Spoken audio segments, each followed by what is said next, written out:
لكن أي موطن ثبت أن الصحابي أو النبي كان يدعو فيه بخصوصه ولم يرفع يديه فلا ترفع. مثاله ثبت أن النبي بعد الصلاة أمرنا أن نقول إيش؟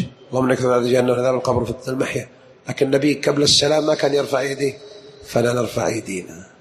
إذن لنتأدب في رفع اليدين. ترى الله لا يحب منك أن ترفع يديه، يحب منك ما يحب منك ترفع يديك الدعاء قبل السلام، مع أنه موضع دعاء تقول فيه اللهم إني أعوذ بك من عذاب جهنم ومن عذاب القبر. ما يحب الله أنك تسوي كذا. ليش؟ لأنه ما علم نبيه أنه يعلمك تسوي كذا قبل السلام، صح؟ ولا بعد السلام. بعض الناس أول ما يسلم السلام عليكم ورحمة الله، السلام عليكم ورحمة الله، يرفع يديه. قال ابن تيمية هذا بدعة، كما في الفتاوى المصرية رحمه الله، فإنه كان يقول رفع اليدين بعد السلام بدعة.